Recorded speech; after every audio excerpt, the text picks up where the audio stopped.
Patiesībā uz karatē es gribēju jau nākt no bērndārza, no kaut 5 gadu vecuma, taču mamma neuzskatīja, ka meitenei jāiet uz karatē. Un tad līdz kādu 9 gadu vecumam es lūdzos, kamēr ich lūdzos. Kāpēc tieši karatē, es pat īsti nevaru atbildēt. Es jau tā kā vienmēr ir bijis man prātā. Nu, varbūt tās varēja būt filmas, kaut kāda tur Kung Fu Panda, mūtenes bērnībā. Skatījos, gan jau, ka iepatikās. Tas tiešām ļoti izmainīja man dzīvi. No sākuma tas bija tāds, es gribu. Un es vēl nezināju, vai es vispār trenēšos līdz melnajai jostai. Man daudzkārt arī prasīja, vai es gribu to vai nē. Un patiesībā gadiem ejot, karatē iepatikās arvien vairāk. Un pašlaik es esmu diezgan pārliecināta, ka es gribu visu savu dzīvi saistīt ar karatē.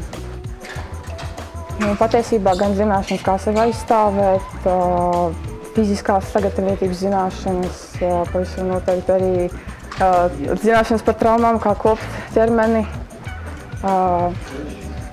Arī garīgi esmu pilnveidojusies, protams, esmu mierīgāka nekā kādreiz biju, nosvērtāka. Disciplīna pavisam noteikti, jā. Mans gads bija tiešām aizraujošs. Pat līdz galam īsti neatceros visu. Esmu diezgan pārliecināta, ka gada sākumu iesāku ar traumu. Jā, bija sacensības martā vai aprīlī Vācijā bija sacensības. Traumēju elkoni. Un tad kādus 2–3 mēnešus nevarēju pienācīgi trenēties. Arī sacensībās nepiedalījos. Tad vasarā bija Latvijas karatē federācijas nometne. Ļoti laba nometne bija, superīgi sparinga partneri. Un pēc tam jau septembrī sāku piedalīties sacensībās.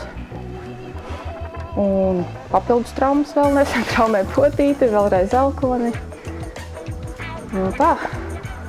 Pavisam noteikti ceru, ka nebūs tik daudz traumu.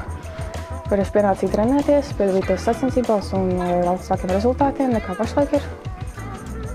Domāju, ka viss būs labi. Un pavisam noteikti ar sevi vienojums pasaulē ļoti daudz izcilas karatistas, kuras ļoti daudz dominē karatē pasaulē.